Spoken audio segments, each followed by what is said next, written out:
For all your medicines, contact Lab Pharmacy opposite Asante Mampong Market. Lab Pharmacy, where quality medicines are affordable. Welcome to Bright Company Enterprise. Bright Company Enterprise is opposite the MTN office at Asante Mampong.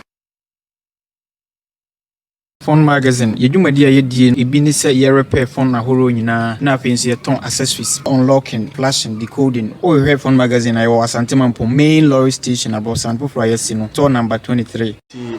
enen komo aye ba bidie efa aban hihye ya wode ato akwan mu se obeboa eye dwadifo na se business owners na waso ma se kakra na Mampong nyame ya dom ye wo office wo ha se ya ehwe se obia ede ne nkrata asem beba na ya register no openya oda no obebo ne din na wa me yehu ban semu a wode baaye no sen enomo ehya ase ne no ma esi ekro the frame Alexander Nyame na mo Mampong B.A.C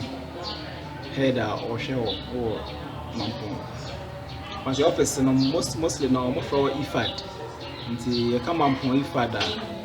office now from say me na me da no B.A.C kind of Sunday be friend once I bind this and show ya ba say be boa SMEs now mo so ya na ba ya ho kira ida ba mo dwuma so no otimi akoshi wo mo kakra amu otima ha wo mo kakra no na government no de 600 million Ghana cedis abaye na banks no so ani o ye dwuma no so de 400 million abeka ho it says kana ba ye 1 billion so no na ye be che amansa no dwuma for na o ankronkron a o ye business no e ba be che dem bon de atre mo dwuma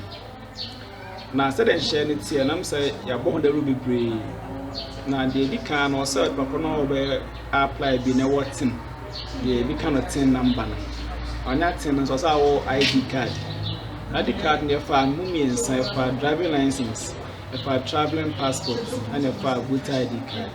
sa wo sa na ma me nsan dia botimi amba na aba register di ti so far mo shase ye registration in that bay na so far ni pasai na motimi register o mo Mampong so Mampong once share program ya CDM say 3 weeks ba o Mampong the way I office ni ma share adwuma ne cost na Mampong register more than 1,000 I say still na that so register na yenyanete say before say we be qualify say sa registration way mo betumi aye amana koso bi no age say we register the business no a we certified by the Register General Department some microphone no na mo register o mo ana say we be on register the business class with me baby okay and that's because I say we say that one thing the only say adena ye no so register in retail like 3 mu na e be ma on max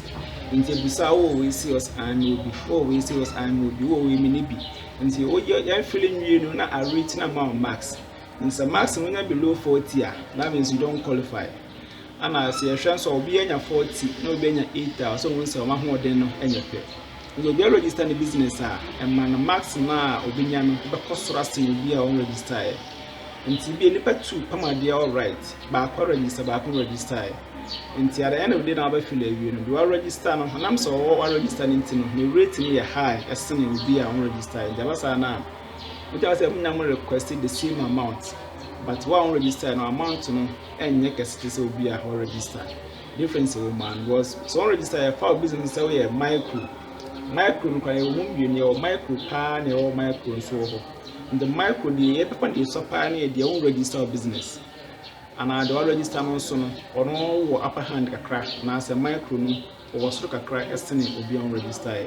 difference o man so register business there we stand a higher chance of getting higher amount esene obi on register in the business obi a qualify na eno pa ho so a mo face challenge before now mo amanfo ba ho no mu a enyoma bi e wo ho no mu a eya na aye challenge amamo na for now challenge the ni challenge bia challenge akra wo sometimes so yeah say the network na agreement ni network ni tree kakra so for no kwa ni challenge ayo ya kan de omo ne ma ba itimi je ma omo itimi manage ntento so far mo ashase a mo di dwumadie no ena say na aka na mo di dwumadie ni nyina aba na wiye